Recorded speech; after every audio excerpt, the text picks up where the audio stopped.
É assim, o que eles veem de repente com aqueles aliciamentos, dinheiro, não sei quantos, boas condições, então é fácil os jovens facilmente serem aliciados. Você está a perceber? E outra coisa também é que nós temos que melhorar algo do nosso lado do carro, porque aquela guerra não vai acabar apenas através das armas. Armas sim, mas a outra arma, a satisfação das necessidades cada vez mais crescentes das populações, sobretudo jovens. Aquilo foi um momento difícil, foi um massacre na verdade. Acho que ninguém de nós gostaria de voltar lá de novo. Morreu-se muita gente. Fazendo fortuna com a morte de vários militares e civis, a guerra de Cabo Delgado vai muito mais além do que nós pensamos. Nesta corrida de exploração ilegal, há fortes indícios de cooperação de altos escalões do governo. E o objetivo é o mesmo: dinheiro. O que você vê nesta foto? Um grupo de terrorista fortemente armado? Talvez sim, mas para mim, eu vejo uma AK-47 automática avaliada em $400 cada, aproximadamente 25.564 meticais. Dos seus brinquedos mais potentes temos RPG-7, um lançador de granada portátil avaliado em $2.000 e cada míssil custa $500. Morteiro de 82mm avaliado em $470 por caixa com 10 unidades. Canhões sem recuo B10 avaliado em $5.000. Metralhadoras avaliado em $60.000 e lançadores AA e munições diversas. Com apenas os armamentos mostrados até agora, você acabou de ver cerca de 4.375.680 meticais só gasto em armamento. E cerca de 3.000 membros ativos atualmente do grupo terrorista usam estas belezinhas. E a pergunta que não quer se calar é: por quê?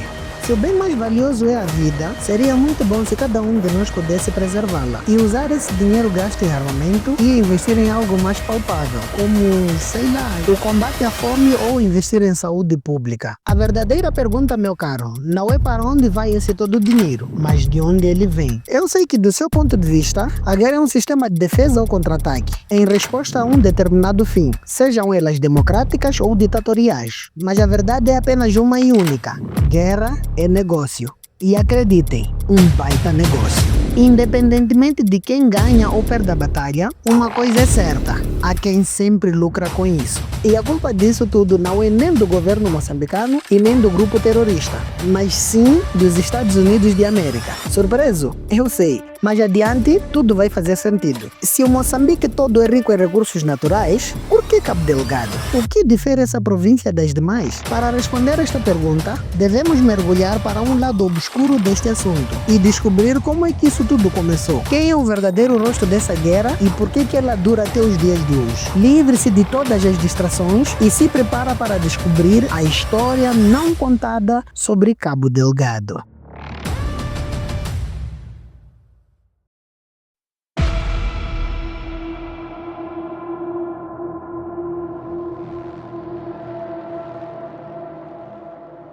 Na cadeira de gestão de projeto, existe uma matéria chamada árvore de problema, que consiste em identificar um problema social e tentar perceber como é que aquele problema tornou-se realidade. O nome árvore é um adjetivo dado para perceber as diversas engrenagens que fazem parte do problema, onde dividimos-a em 3 partes: causa, que é a raiz do problema; situação, que é o problema central; e consequência, que são os frutos do problema. Antes dos ataques, Cabo Delgado era uma província igual a todas as outras, pobre, com altos níveis de analfabetismo, com falta de emprego para os jovens e a agricultura como a maior fonte de renda para as pessoas. Ao mesmo tempo, é uma região maioritariamente muçulmana, principalmente nas zonas costeiras, com forte influência do Islão tradicional e de líderes religiosos antigos. A vida cotidiana dessas famílias era desumana.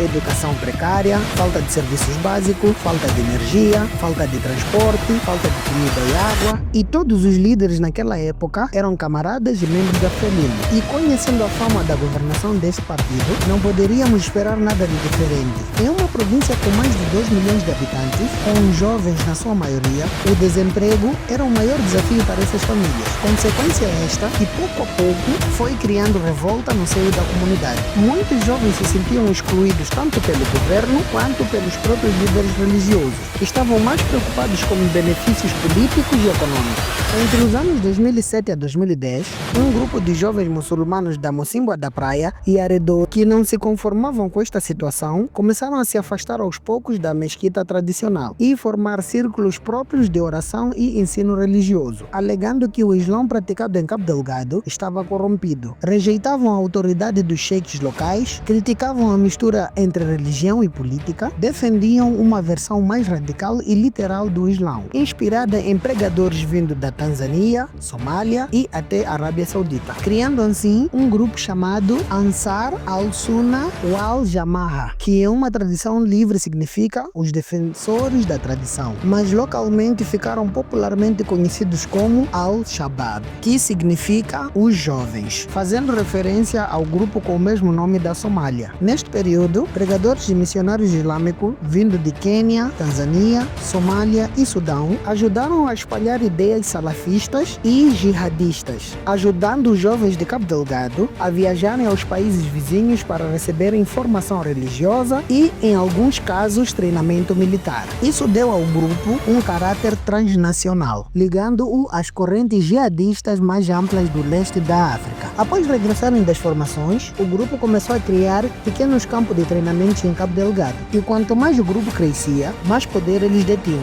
ao ponto de começarem a impor práticas próprias no seio da comunidade.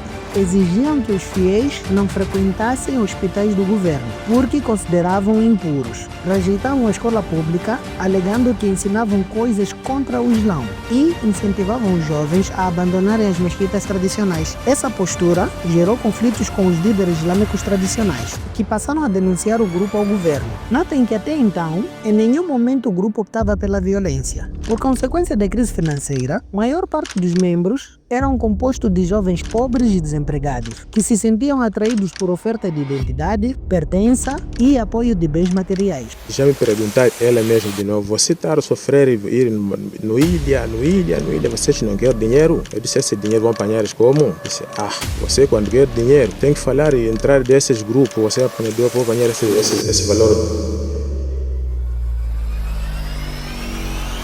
O governo da província subestimava a audácia e coragem que aos poucos o grupo almejava, e sem saber o tamanho do problema na qual crescia por baixo deles, ignoravam significativamente o alerta da população. Foram 10 anos de preparação dentro e fora do território moçambicano. É aqui que essa guerra começou oficialmente em 5 de outubro de 2017. Este é um registro rápido dos insurgentes filmados naquele dia. Eles são conhecidos no local pela palavra árabe que significa juventude. Após o primeiro ataque, o grupo começou a expandir os seus alvos, destruindo aldeias e estradas, tirando a vida de vários civis inocentes, queimando casas e aumentando o nível de deslocados. E a partir deste momento, o grupo ultrapassa a linha tênue da razão e tudo quanto era obstáculo para eles. Em 2019, o grupo declara lealdade ao Estado Islâmico ISIS e Daesh, passando a integrar a província ao Estado Islâmico na África Central. E aqui surge a resposta da pergunta: por que Cabo Delgado? Quando os grupos terroristas descobriram os recursos naturais em abundância que existem em Cabo Delgado, eles viram ali uma oportunidade única para expandir as suas operações ilegais. E me ajude a completar o seguinte ditado: a ocasião? Exatamente. Quanto mais o grupo atacava, mais território eles alcançavam, conquistando assim uma grande parte da Mocímboa da Praia e Palma. No catálogo dos recursos explorados pelos insurgentes tínhamos madeira preciosa, rubi, ouro, marfins e rota de tráficos costeiros. Mas acreditem, existe quem lucra muito mais com isso, independentemente de quem ganha ou perde a batalha. E essa ação foi arquitetada há muito tempo atrás. E sobre isto, o Abraham explicará melhor. Geórgia, século XIX. Quase 100 anos se passaram desde a grande jogada de Nathan Rothschild. Mas o que ele fez jamais foi esquecido. Aquela manipulação de mercado foi só o protótipo de um sistema. Um rascunho que, um século depois, se tornaria um plano definitivo. Um plano que começa a tomar forma aqui, em uma pequena ilha costeira chamada Jekyll. No inverno de 1910, 6 homens embarcaram em um trem com destino à ilha para uma reunião secreta. Tão secreta que todos eles utilizaram nomes falsos durante aquela viagem. Somente 10 anos mais tarde, a lista dos participantes foi divulgada. Eram alguns dos banqueiros mais influentes da América.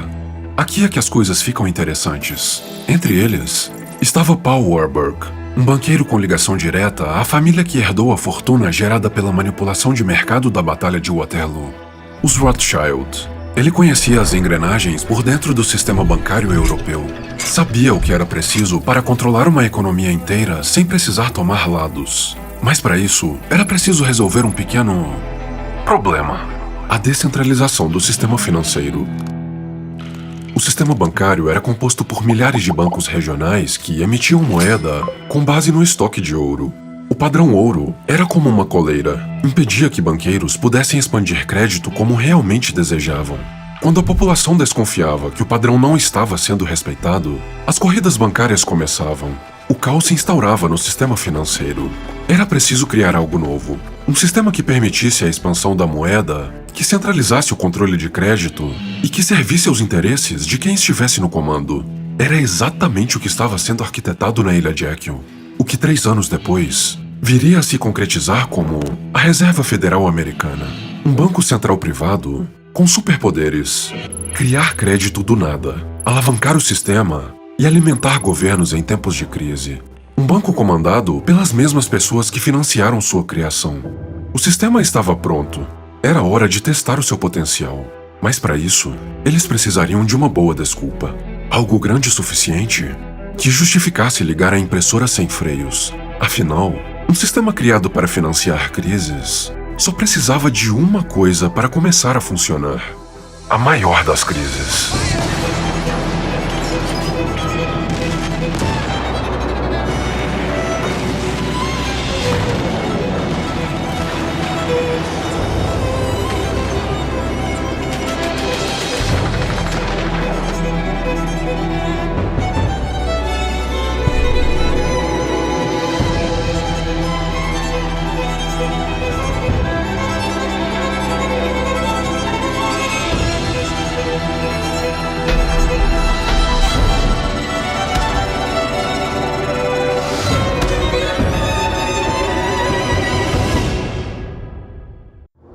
A Primeira Guerra Mundial foi apenas o início de um sistema que evoluiu ao longo dos tempos e deu ao Fed poder ainda maiores, cujas consequências ecoam até hoje. E organizações como o Fundo Monetário de Investimento aplaudem e brindam, porque através da desinstabilidade, o governo se sente obrigado a recorrer a eles em troca de financiamento. E por sua vez, o FMI fica com comissões e benefícios trilionários, que quem paga é você, trabalhador honesto, através de inflação, impostos, que te puxam cada vez mais para a miséria. E assim o ciclo continua. Sim, a mesma FMI que nos financia desde o ano de 1987 até agora. E a conta chega na porta de cada um de nós. E você pode até estar a se perguntar: qual é a relação que existe entre a Reserva Federal e o Fundo Monetário de Investimento?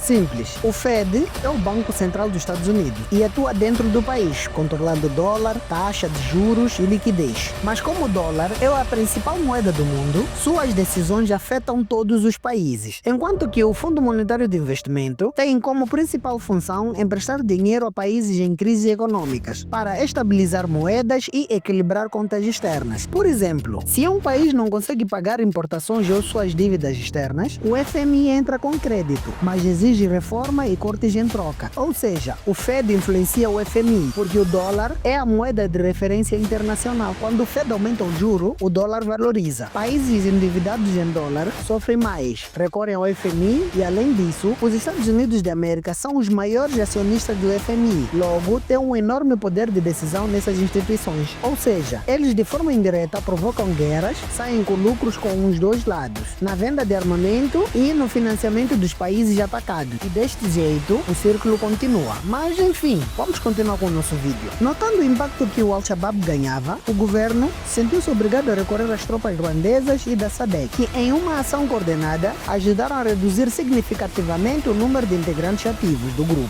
Nos finais do ano de 2024 e até agora, o grupo já não controla territórios importantes, mas mantém ataques rápidos e violentos, criando um mecanismo de tentar se firmar novamente. Até o momento da produção deste vídeo, o grupo ainda continua ativo, mesmo em reduzido número de membros. Continuam ligados ao Estado Islâmico e ainda representam uma ameaça à segurança nacional. Por isso, é o dever do Estado fazer o que for necessário para que esta praga social pare de se multiplicar. E para que isto aconteça, o governo deve ter em conta que o surgimento dos insurgentes foi por um elevado índice de descontentamento social. E, infelizmente, quem sofre são os inocentes, que sem saber se encontram em um fogo cruzado sem precedentes. Os moçambicanos não querem muito, apenas melhores condições de vida. Vamos todos orar pelo nosso belo Moçambique. E não se esqueçam, da voz do povo vem a mudança. Até breve.